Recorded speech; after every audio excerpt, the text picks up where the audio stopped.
Assalamualaikum warahmatullahi wabarakatuh. Kami dari kelompok 11 akan mempresentasikan hasil tugas kami untuk mata kuliah durabilitas dan degradasi material bangunan. Sebelumnya, perkenalkan anggota kelompok 11, yaitu ada saya sendiri, Lukman Hakim, lalu Ilham Cahyo Alam, lalu Ruth Radhika Berta Panjaitan, lalu ada Satria Bagus Pamungkas.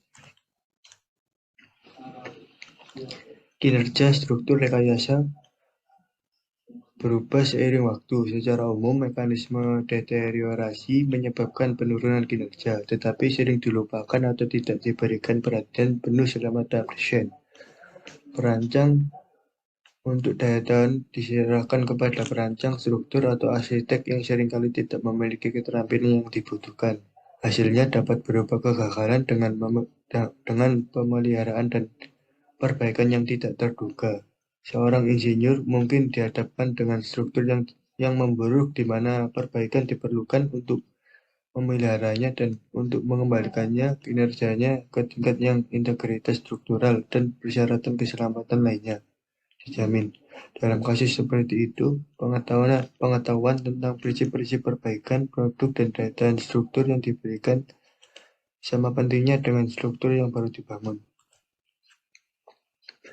Baja merupakan bahan penting dalam rekayasa struktural dan juga digunakan secara luas dalam aplikasi non-struktural seperti atap baja bergelombang, kelongsong, dan rangka jendela baja. Bab ini akan membahas mekanisme korosi, bentuk korosi dalam prakteknya, perlindungan logam. Corrosion mechanism. Reaksi oksidasi di mana logam diubah menjadi ion logam yang terakhir larut dalam air dan elektron tetap berada di dalam logam. Reaksi pengoksidasi juga disebut sebagai reaksi sebaliknya di mana ion logam diubah menjadi logam pada permukaan logam disebut sebagai reaksi reduksi atau reaksi katodik, dan di sini elektron diekstraksi dari logam. Sistem reaksi ini disebut sistem redoks. Ini akan mencapai keseimbangan ketika diisolasi dari sistem lain dan tanpa pengaruh eksternal. Artinya, jumlah logam yang terbentuk pada reaksi reduksi sama dengan jumlah logam yang teroksidasi menjadi Nm plus ion.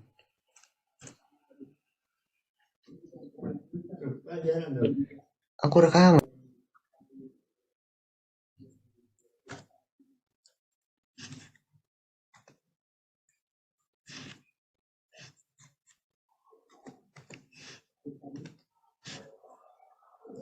Korosi hanya terjadi jika logam bersentuhan dengan sistem redoks lain yang potensial keseimbangannya lebih besar dari sistem logam. Sistem ini kemudian mengoksidasi logam dan dengan sendirinya direduksi. Logam yang bersentuhan dengan sistem redoks lainnya akan mengadopsi satu potensial yang disebut potensial campuran atau dalam kasus logam potensial korosi. Potensial ini akan berada di antara dua potensi keseimbangan. Ini seperti bahwa sistem logam Mn plus menerima potensi yang lebih tinggi. Corrosion type. Korosi seragam. Bentuk korosi yang paling umum adalah korosi seragam. Logam dipengaruhi secara homogen di permukaan dan situs reaksi anodik dan katodik tersebar merata di permukaan logam. Lalu korosi seragam biasanya rendah dan dapat diprediksi. Hal ini membuat proses korosi dapat dikelola. Korosi lokal.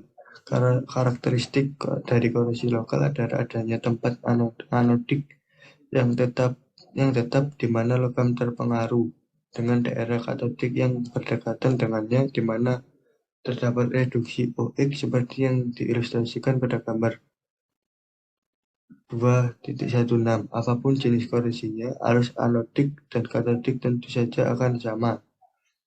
Tetapi seringkali area katodik jauh lebih besar daripada area anodik, menyebabkan keratapan arus yang tinggi di anoda dan akibatnya lalu korosi yang tinggi di lokasi itu. Korosi galvanik. Ketika dua logam bersentuhan satu sama lain akan ada perbedaan potensial di antara mereka. Korosi interragunal disebabkan mikro yang menggantung daerah anodik terletak di sepanjang batas butir, sedangkan di bidang kristal bertindak sebagai katoda. Korosi lubang adalah jenis kerusakan yang sangat lokal di mana lubang berkembang dengan diameter yang umumnya kecil dibandingkan dengan kedalaman. Korosi jelas, seperti namanya, korosi terjadi di celah-celah, misalnya antara baut dan mur, antara cincin O dan sekitarnya, dan antara pasangan bata dan ambang baja tahan karat. Korosi filiform dapat terjadi pada baja berlapis dan aluminium. Ini tidak ada hubungannya dengan keamanan struktural bangunan dan terutama masalah penampilan. Korosi erosi dapat terjadi pada air yang mengalir, terutama di lokasi turbulensi yang parah, misalnya pada pembatas atau tikungan. Korosi biologis dapat disebabkan oleh bentuk kehidupan yang berkembang biak di permukaan logam. Fatting korosi dapat memperparah korosi lelah secara substansial. Ini karena permukaan logam yang bergelak sering bersentuhan.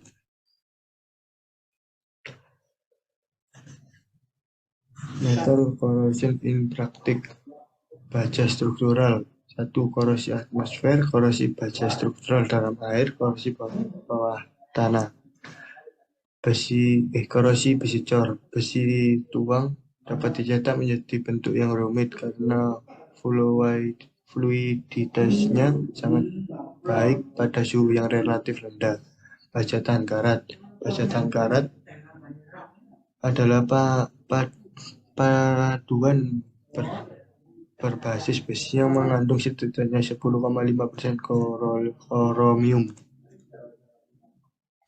Pelapukan baja. Karat baja biasa tidak terlindungi baja terhadap korosi lebih lanjut dan umumnya diterima bahwa korosi berlanjut.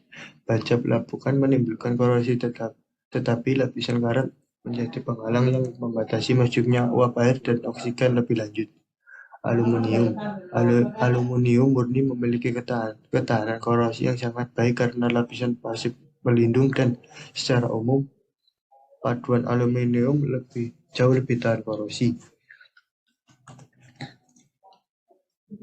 Persiapan permukaan. Persiapan permukaan adalah aspek yang sangat penting dari perlindungan logam.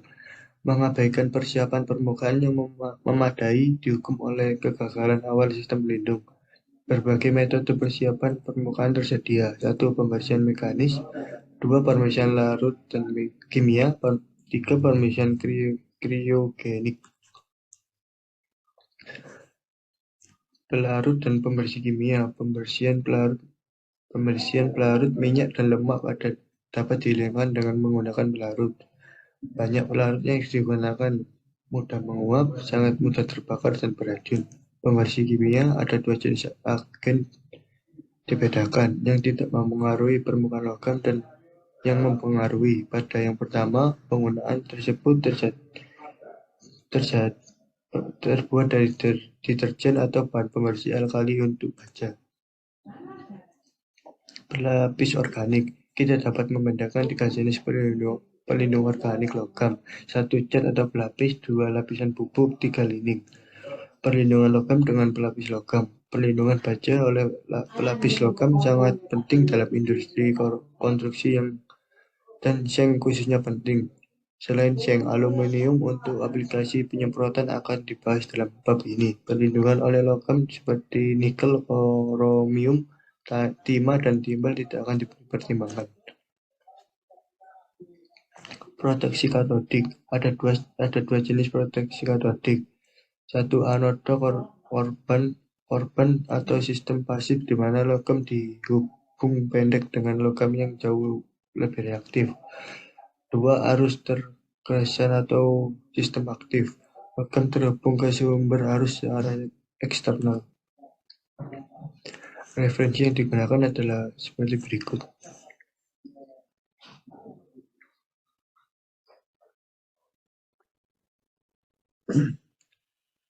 Beton adalah bahan yang bebas perawatan. Diperkirakan bahwa masa manfaat bangunan tidak ditentukan oleh beton, tetapi oleh faktor-faktor lain. Dalam kasus beton, hal ini telah mengarah pada perkembangan langkah-langkah untuk mencegah korosi, tindakan korektif kinerja struktur terpengaruh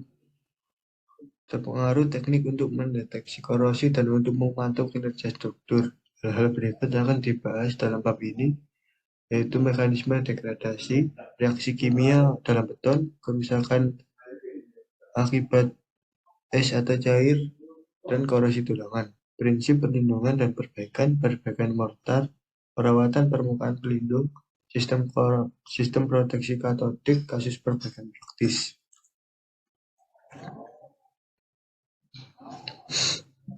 Chemical degradation mechanism adalah dipengaruhi oleh degradasi oleh asam, degradasi semen oleh garam, garam ekspansif.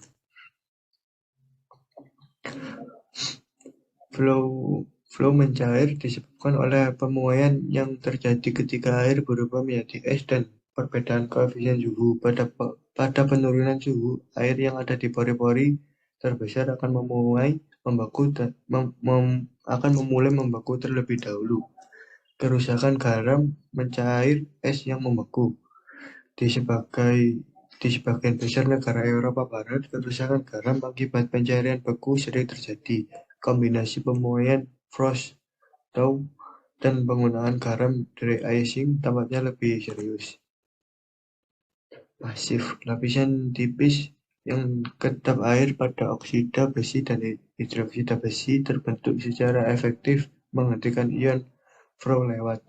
Secara umum, baja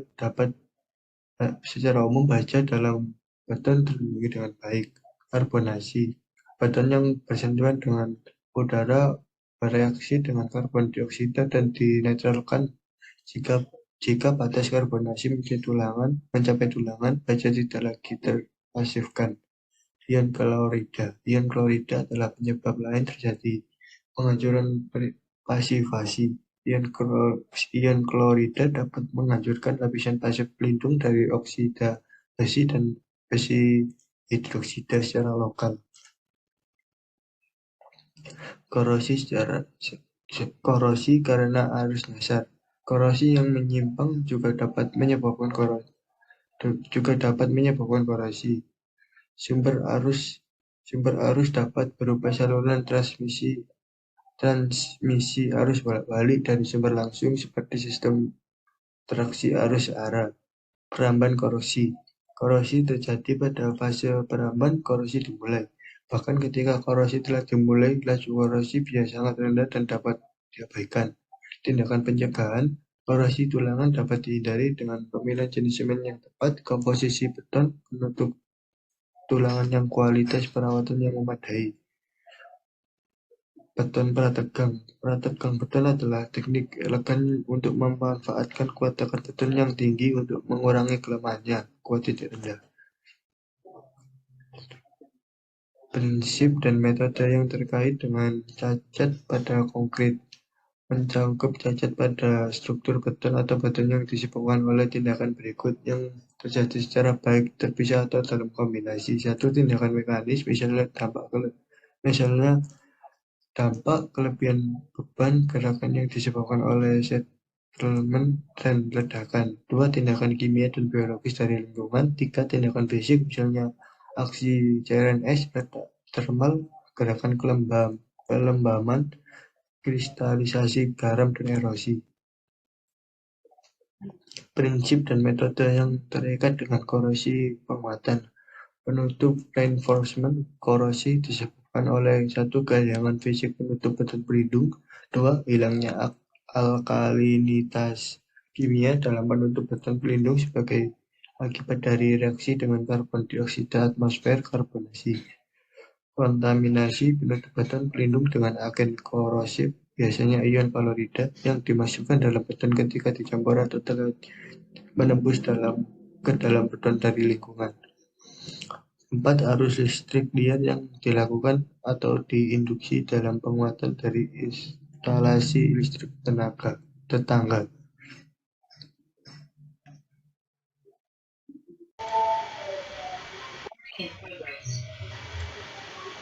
Nah, selanjutnya yaitu ada repair mortar atau perbaikan pada mortar. Nah, diklasifikasikan ada 3, yaitu mortar yang diikat dengan semen atau disebut dengan beton semen atau CC. Nah, di sini ada juga mortar yang terikat dengan semen yang dimodifikasi polimer atau disebut dengan semen polimer mortar beton atau PCC.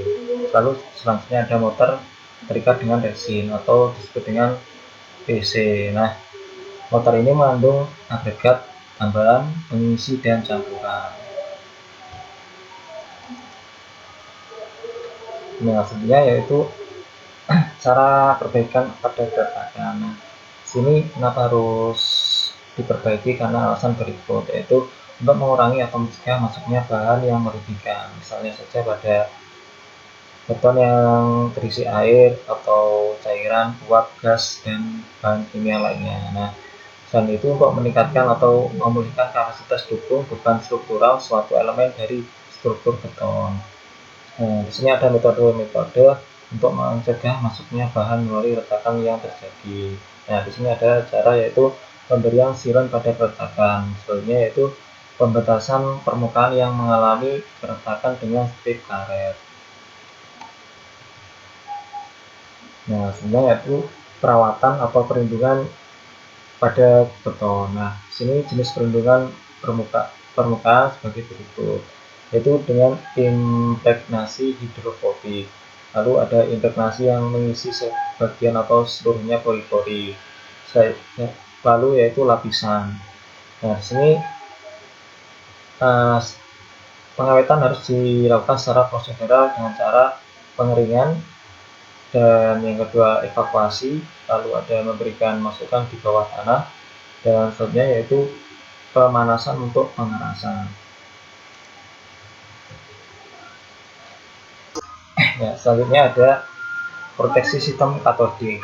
Nah, sini proteksi sistem katodik adalah metode anti korosi untuk melindungi baja yang terkena cairan agresif, misalnya seperti air laut ataupun tanah. Di sini proteksi katodik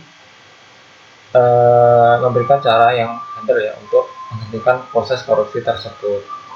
Nah, di sini ada sistem proteksi katodik dengan arus yang terdiri dari komponen sebagai berikut, yaitu ada sumber DC, ada sistem anoda, lalu ada elektrolit konduktif pada beton, lalu ada sistem katodik tulangan baja yang harus dialiri listrik secara kontinu, lalu ada kabel penghubung listrik yang harus mekanis dan kimiawi serta tahan lama.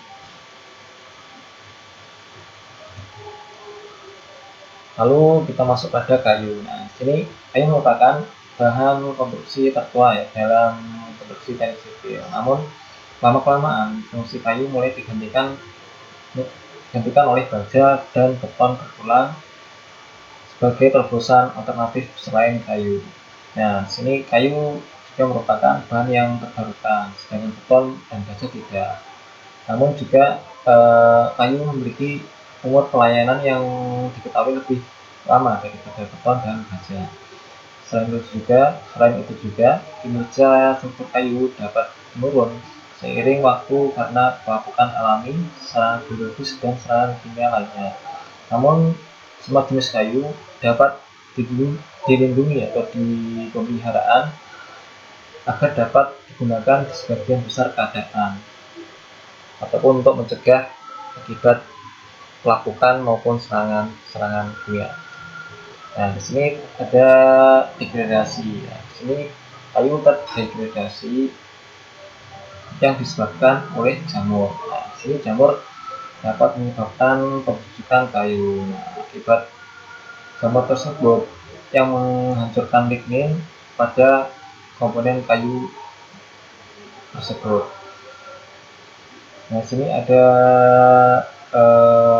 degradasi kayu akibat rayap. Nah, rayap tersebut akan masuk ke dalam kayu yang dapat mengakibatkan pengeroposan pada kayu.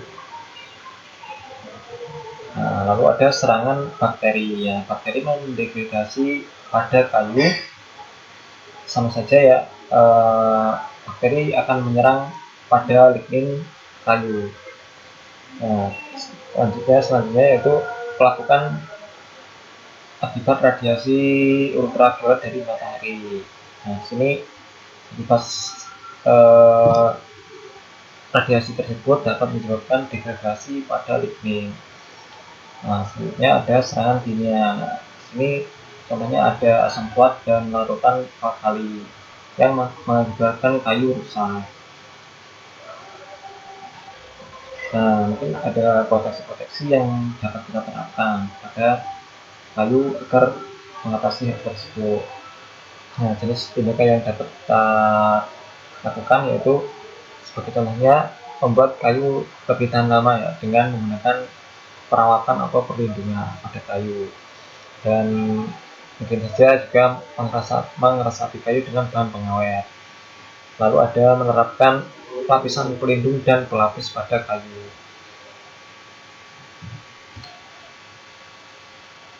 Nah, di sini ada kelas bahaya. Nah, kelas bahaya di sini menggunakan standar Eropa EN 335 daya tahan kayu dan produk berbahan dasar kayu. Lalu ada kelas daya tahan. Kelas daya tahan menggunakan standar Eropa EN 350 daya tahan kayu dan produk berbahan dasar kayu juga. Nah, di sini ada juga mencocokkan kelas bahaya dan kelas ketahanan. Nah, di sini untuk setiap aplikasi dalam lingkungan layanan dan geografis tertentu pada lokasi tertentu, kayu dengan kelas daya tahan minimum tertentu harus dipilih. Nah, di sini ada pemeliharaan dan restorasi. Nah, di sini ada pemeliharaan preventif. Nah, di sini jika kinerja kayu menurun seperti yang diharapkan sesuai dengan desain struktur, tapi masih di luar tingkat yang dapat diterima, kita dapat meningkatkan sehingga masa pakai produk atau struktur kayu tersebut diperpanjang untuk periode lain. Lalu ada restorasi kuratif.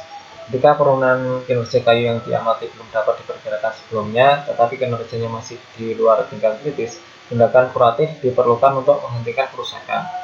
Dalam kasus kayu yang terkena jamur atau serangga dan menghancurkan harus dihentikan. Hal ini dapat dilakukan dengan baik dengan meningkatkan suhu. Nah, selanjutnya yaitu perbaikan. Nah, perbaikan pada kayu. Jika struktur kayu rusak parah, sebaiknya harus kita ganti. Namun terkadang juga kayu yang terkena dampak tidak sepenuhnya harus diganti, tapi perbaikannya dilakukan dengan menggunakan mortar epoksi. Nah, di sini kemungkinan lain adalah dengan memperbaiki dan mengaplikasikan tulangan eksterior pada komponen kayu. Namun, bagaimanapun penyebab kerusakan pada komponen struktur kayu harus dihapus dengan tindakan perlindungan ataupun perawatan untuk menghindari masuknya uap air maupun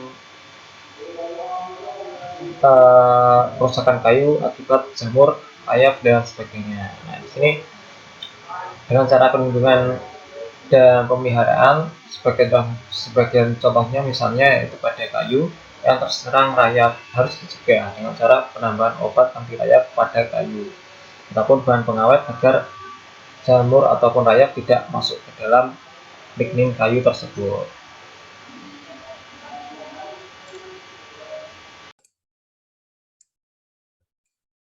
The high performance material. Material baru untuk aplikasi struktural yang dikembangkan di sektor industrial lain telah diadaptasikan dalam praktik teknik sipil. Tetapi dalam industri konstruksi itu sendiri juga masih ada insentif untuk mengembangkan material baru. Insentif tersebut adalah kegagalan daya tahan struktur yang dibuat dari bahan tradisional, peningkatan berkelanjutan, optimalisasi biaya selama seluruh siklus hidup. Bahan yang berkinerja lebih baik selama proses pembangunan lebih mudah diterapkan dan lebih tahan atau memiliki kekuatan yang lebih tinggi daripada bahan tradisional. Beton apapun yang memiliki kriteria tertentu yang bertujuan untuk mengatasi keterbatasan beton konvensional dapat disebut dengan beton kinerja tinggi atau HPC. Ini termasuk beton yang menunjukkan ketahanan yang jauh lebih baik terhadap pengaruh lingkungan, kapasitas kapasitas struktural yang meningkatkan secara substansial dan tetap mempertahankan daya tahan yang memadai. Pengurangan waktu konstruksi secara signifikan dan kemampuan beton segar untuk mengalir dengan mudah untuk mengisi pekerjaan backcasting dan bungkus tulangan melalui tindakan grout hanya dengan tetap menjaga homogenitas.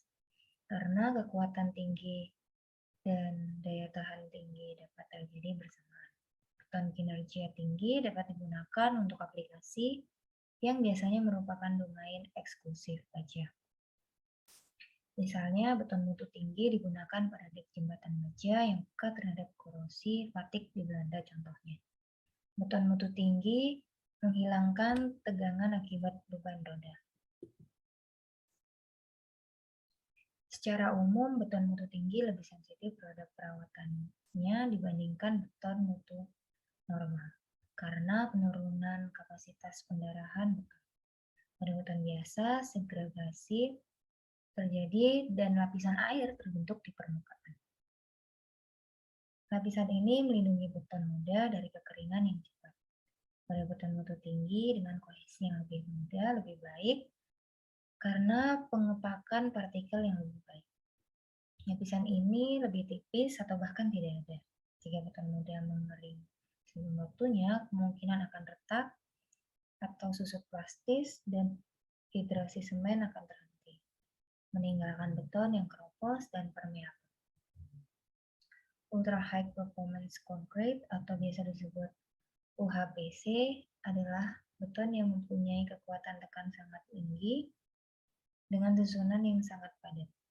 Hal ini dikarenakan penggunaan semen yang lebih banyak dari beton pada biasanya dan yang didapat nilai fast sangat kecil, yaitu sekitar 0,2, serta ditinggalkannya agregat kasar pada campuran adukan beton. Hanya menggunakan agregat dengan ukuran butir 0,125 sampai 0,5 mm.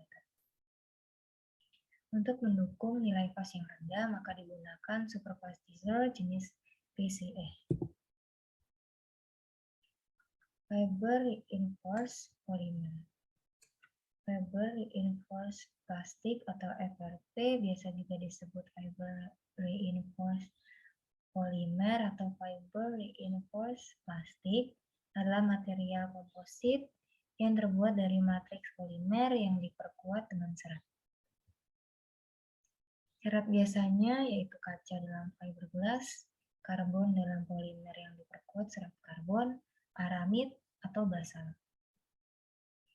Serat lain seperti kayu, kertas, atau asbes jarang digunakan. Polimer biasanya berupa epoksi, vinyl ester, atau polister plastik thermosetting. Meskipun resin fenol formaldehida masih digunakan. Fiber Reinforced Polymer atau biasa disebut FRP terdiri dari serat dan matriks polimer. Serat memberikan kekuatan utama dan matriks menahan penguatan dalam orientasi yang tepat untuk sifat yang optimal. Serat digunakan dalam struktur tekstil yang terbuat dari kaca, karbon, dan poliaramid. Resin polimer adalah resin termoplastik atau termoset. FRP biasanya digunakan dalam industri kedirgantaraan atau alat-alat luar angkasa seperti roket, otomotif seperti mobil motor, kelautan seperti kapal selam, dan lain-lain, dan barang perindustrian konstruksi. Mereka biasanya ditemukan dalam baju besi balistik dan silinder untuk alat pernapasan mandiri juga. Berikut referensi. Strategies for Durability Design, Maintenance, and Repair. Struktur rekayasa dirancang untuk bekerja selama periode waktu tertentu, yang berarti bahwa fungsinya harus tetap utuh selama umur layanan desain. Fungsi penting seperti keselamatan struktural hanya dipenuhi dengan keadaan yang ditentukan. Tidak hanya pada penyelesaian pekerjaan, tetapi selama masa pakai keseluruhan. Desain untuk ketahanan harus mencakup program pemeliharaan struktur selama masa pakai. Seringkali bagian dari struktur hanya diganti atau diperbaiki untuk mempertahankan kinerja pada tingkat yang dapat diterima selama umur layanan desain. Ini juga termasuk program inspeksi untuk memantau kinerja struktur. Desain untuk daya tahan dalam masalah mencegah penurunan kinerja di bawah tingkat keandalan yang ditentukan dan ada banyak cara untuk melakukannya. Berbagai produk bangunan sering tersedia untuk melakukan fungsi tertentu dalam struktur. Misalnya seperti baja, beton bertulang, dan atau balok kayu di jembatan. Maintenance strategi atau strategi pemeliharaan dapat didefinisikan sebagai aturan keputusan yang menetapkan urutan tindakan yang harus dilakukan berkaitan dengan keadaan operasi sistem manufaktur yang menjadi objeknya. Fungsi adalah tugas yang harus dipenuhi oleh suatu produk atau bahan bangunan, elemen atau struktur bangunan. Misalnya tiang beton harus memikul beban jembatan. Persyaratan yang terkait dengan fungsi yang harus dipenuhi produk. Strategi maintenance perlu dipilih berdasarkan penilaian risiko dan konsekuensi dari kerusakan atau kegagalan. Ini membutuhkan tinjauan secara menyeluruh terhadap total peralatan di pabrik, sehingga semua kegagalan teridentifikasi. Jenis-jenis maintenance yaitu pemeliharaan reaktif, pemeliharaan proaktif, pemeliharaan agresif.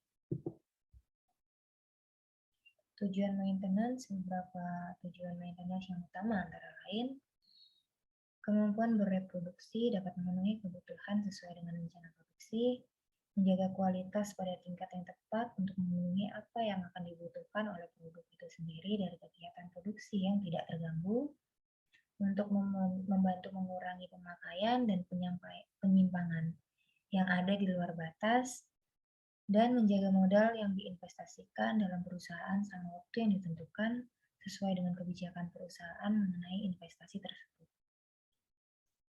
Untuk mencapai tingkat biaya maintenance secara efektif dan efisien keseluruhannya, untuk menjamin keselamatan orang-orang yang menggunakan sarana tersebut, memaksimalkan ketersediaan semua peralatan sistem produksi atau mengurangi downtime, dan untuk memperpanjang umur atau masa pakai dari mesin atau peralatan, dan lain sebagainya.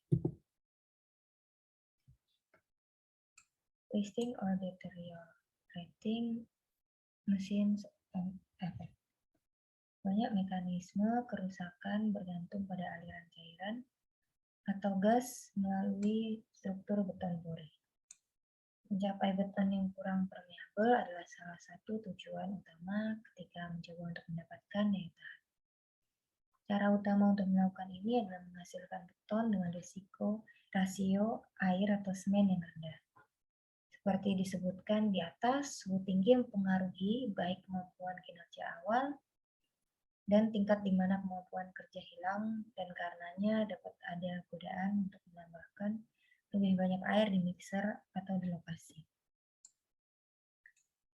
Ini akan mengarah langsung ke beton yang lebih rentan terhadap pembekuan pencairan, pelapukan, serangan sulfat, dan penetrasi laut, karbon dioksida, dan klorida yang menyebabkan korosi tulangan.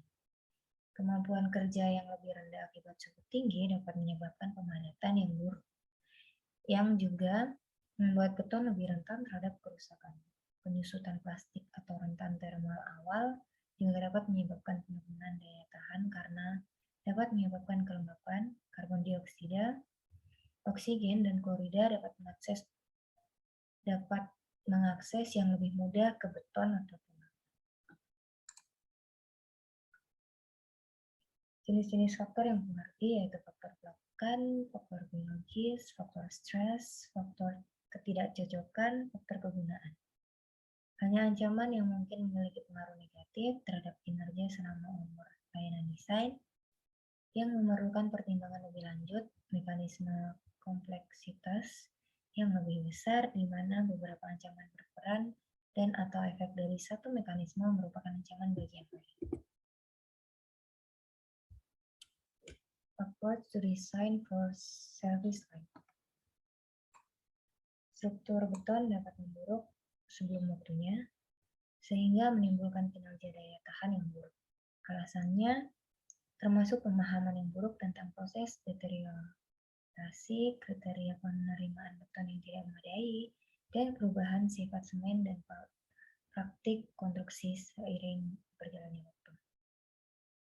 Masalah daya tahan dalam struktur beton mencakup berbagai termasuk agen destruktif eksternal, misalnya sulfat, dan internal yang tidak kompatibel, misalnya reaksi alkali agregat, dan lingkungan agresif seperti beku cair.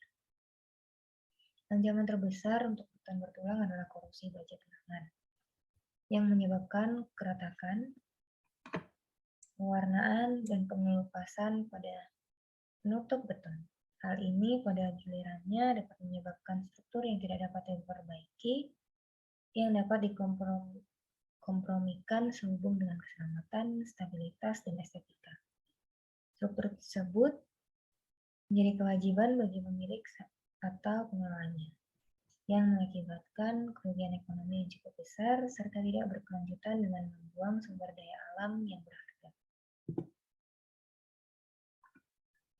Desain layanan adalah proses di mana desainer menciptakan solusi berkelanjutan dan pengalaman optimal untuk pelanggan dalam konteks unik dan penyediaan layanan yang terlibat. Desainer memecahkan layanan menjadi beberapa bagian dan mengadaptasikan solusi yang bisa disesuaikan untuk memenuhi semua kebutuhan pengguna dalam konteks berdasarkan aktor, lokasi, dan faktor lainnya. Insinyur membutuhkan alat untuk memodelkan dan memprediksi kerusakan struktur beton bertulang selama masa pakainya. Permodelan umur layanan beton atau biasa disebut SLM yang dimaksud adalah untuk memungkinkan kuantifikasi masa layan desain struktur untuk tujuan optimasi ekonomi, efisiensi operasional, dan kinerja struktural dan estetika yang berkelanjutan. Dengan demikian, pemodelan masa pakai dan desain masa pakai terkait era desain rasional membutuhkan model yang baik. Dan model menginformasikan desain atau model yang digunakan untuk tujuan lain seperti penelitian dan diagnosis.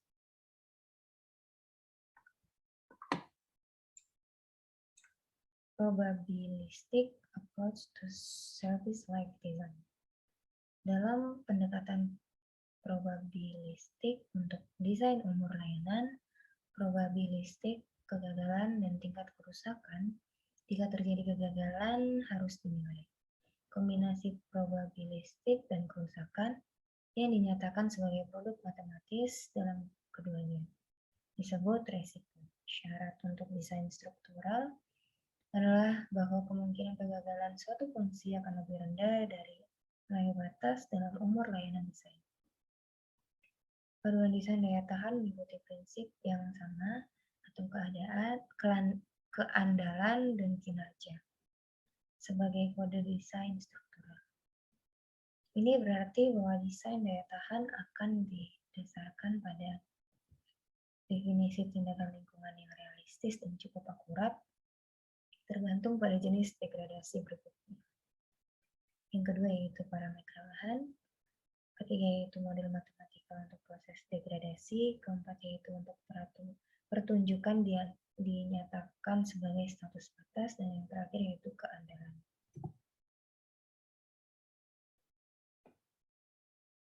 Redundansi dan over design. Dalam strategi pemeliharaan untuk proses manufaktur, prinsip redundansi diterima secara luas untuk langkah-langkah proses kegagalannya. Akan memiliki efek dramatis.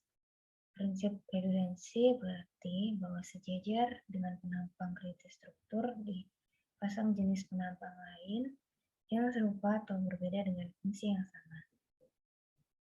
Ini dapat mengambil alih seluruh fungsi segera setelah klien pertama gagal, atau redundansi siaga. Atau dua elemen struktural dapat berfungsi, yaitu redundansi aktif. Tetapi jika salah satu dari keduanya gagal, yang lain dapat mengambil alih fungsi penuh.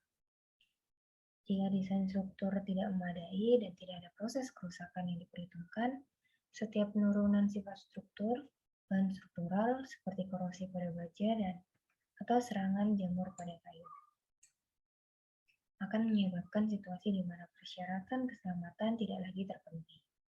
Namun, dalam berbagai kasus ada beberapa desain yang berlebihan, misalnya seperti perhitungan elemen, hingga pada terowongan daerah di Dubai menunjukkan bahwa keselamatan masih terjaga, meskipun beberapa tulangan berdiameter 80 mm terkorosi seluruhnya karena overdesign atau ketidaksengajaan, terowongan tidak harus segera dihentikan operasinya.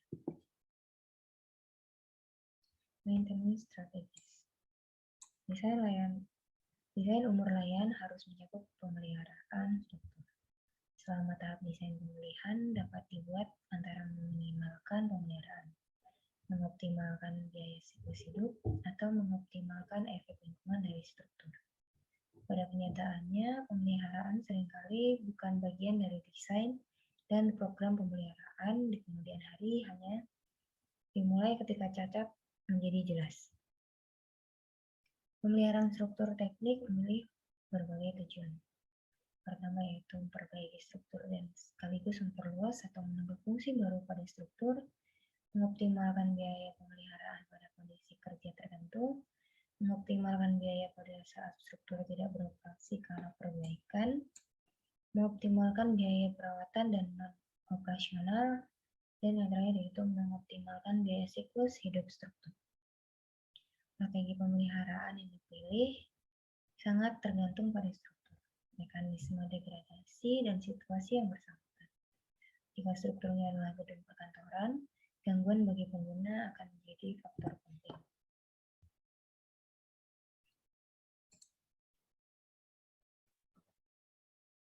Saya Satria, saya akan melanjutkan presentasi lanjutan dari life cycle costing. Dalam kerangka persyaratan kinerja struktural yang ditentukan selama masa paket desain, biaya akan menjadi item penting untuk mengoptimalisasi syarat umum ketika merancang struktur untuk mempertimbangkan harga biaya investasi dari proses pembangunan. Namun ada kesadaran yang berkembang bahwa ini hanya bagian dari proses. Investasi yang rendah dapat berarti biaya operasional dan pemeliharaan yang tinggi, di mana totalnya dapat melebihi investasi yang tinggi dengan biaya operasional dan pemeliharaan yang rendah. Mempertimbangkan biaya struktur selama seluruh siklus hidup menjadi semakin populer. Lanjut. Environmental Life Cycle Assessment. Pembangunan berkelanjutan merupakan isu utama di banyak negara. Industri pembangunan Eropa bertanggung jawab atas sekitar 40% dari total dampak lingkungan. Oleh karena itu, manfaat lingkungan dalam industri ini akan memberikan kontribusi besar bagi berkelanjutan berdasarkan seri ISO 14040 tentang penilaian siklus hidup. Standar sedang dikembangkannya untuk menilai dampak lingkungan dari pembangunan. Life cycle costing melibatkan pendekatan yang mencakup seluruh masa hidup. Standar ISO yang disebut berkelanjutan dalam konstruksi bangunan, kerangka penilaian dampak lingkungan dari bangunan akan tersedia dalam waktu dekat. Untuk bahan lingkungan dari bangunan untuk bahan bangunan dan komponen standar ISO sedang dikembangkan yang disebut berkelanjutan dalam konstruksi bangunan. Deklarasi produk lingkungan. Di tingkat nasional, metode telah dikembangkan untuk menentukan dampak lingkungan dari bahan komponen bangunan secara lebih rinci. Ini adalah daftar referensi. Case studies. Pendahuluan. Bab terakhir ini membahas 3 studi kasus yang merupakan contoh tes dari masalah praktis. Untuk 2 studi kasus ini, spesifikasi diminta dari persyaratan yang paling penting yang harus dipenuhi struktur dalam hal daya tahan. Daya tahan kemudian harus dipertimbangkan dalam kaitannya dengan mencapai keadaan batas akhir dan keadaan batas kemudahan servis selama umur layan desain. Ini dapat diperluas ke persyaratan fungsional lainnya seperti keselamatan kebakaran dan persyaratan kinerja energi. Pada bagian berikutnya, target yang harus dipenuhi dalam spesifikasi tertulis dipertimbangkan karena ini adalah area di mana mahasiswa insinyur sering kekurangan. Studi kasus yang dibahas adalah jembatan baja, beton di lingkungan laut yang hangat, perbaikan beton, tumpukan kayu, Spesifikasinya yang diberikan dalam bab ini tidak sesuai dengan untuk digunakan tanpa penyesuaian terhadap lingkungan dan struktur tertentu. Spesifikasi target. Target yang terkandung dalam spesifikasi harus berkaitan dengan ukuran kinerja tunggal dari keluaran tertentu diekspresikan secara sederhana, tentukan kerangka waktu dan tonggak sejarah ditentukan untuk setiap ukuran yang dipilih. 2. Spesifikasi perspeksi atau berbasis kinerja. Seperti yang dibahas dalam bab 6, spesifikasi dapat bersifat preskriptif atau berbasis kinerja. Spesifikasi berbasis kinerja dapat berada pada tingkat pengguna fungsional, struktural, material, dan komposisi. Pada tingkat komposisi, persyaratan bersifat preskriptif dan spesifikasi. Satu persyaratan dapat bersifat preskriptif dan lain berbasis kinerja. Studi kasus Steel and Concrete Bridge in Warm Marine. Dua jembatan harus dirancang mereka menjangkau anak sungai di pantai Mumbai di India. Salah satu adalah jembatan gantung kabel dan lainnya adalah jembatan cantilever. Di jembatan gantung, tank dibuat dari beton betulan dan dek jembatan terbuat dari baja. Jembatan cantilever akan dibuat dari segmen beton refraktif yang tiang berongga dan superstrukturnya dipasang pasca tari. Ini adalah jembatan segmental pracetak. Jembatan harus memiliki masa pakai 75 tahun dan pemeliharaan korektif. Untuk menulis spesifikasi komponen jembatan berikut: kabel suspension, tiang beton, kabel suspensi, dek jembatan baja, untuk cantilever, pilar, dan bangunan atas. Repair. Seorang instruktur arif pemeliharaan diminta untuk menyelidiki lantai dasar sebuah sekolah. Lantainya adalah lantai kawat vital. Pemeriksaan awal oleh Departemen Pemeliharaan Sekolah telah mengungkapkan bahwa ada korasi tulangan. Setelah penyelidikan disimpulkan bahwa baik keselamatan struktural maupun kemampuan siswa tidak terancam dalam jangka waktu 10 tahun. Tetapi setelah periode tersebut keadaan tidak lagi diperlakukan karena proses korasi yang sedang berlangsung karena sekolah tersebut harus beroperasi selama minimal 25 tahun. Kemungkinan untuk menjaga keamanan struktural selama setidaknya 25 tahun akan dibahas di pidato mesti dibuat di antara dua. Tumpukan kayu. Ada beberapa laporan tentang tumpukan kayu yang tiba-tiba menunjukkan pembusukan, menyebabkan kerusakan parah pada rumah-rumah yang diminta harus dibangun di atas tanah gambut dan tiang fondasi harus didorong melalui gambut ke lapisan pasir selama 10 meter. Muka air tanah bervariasi setiap tahun sekitar setengah meter. Tujuan dari studi kasus ini adalah untuk merancang spesifikasi tiang berdasarkan persyaratan bahwa tiang tidak boleh menunjukkan kerusakan signifikan selama 75 periode. Aspek khusus yang harus diperhatikan adalah untuk menggambarkan mekanisme kerusakan yang relevan dari tumpukan kayu, untuk menjelaskan langkah-langkah untuk menghindari kerusakan, menulis spesifikasi tiang perancang kayu sehubungan dengan umur pakai yang dibutuhkan. Ini adalah referensi dari studi kasus tadi. Oke, sekian terima kasih dari kelompok kami. Assalamualaikum warahmatullahi wabarakatuh.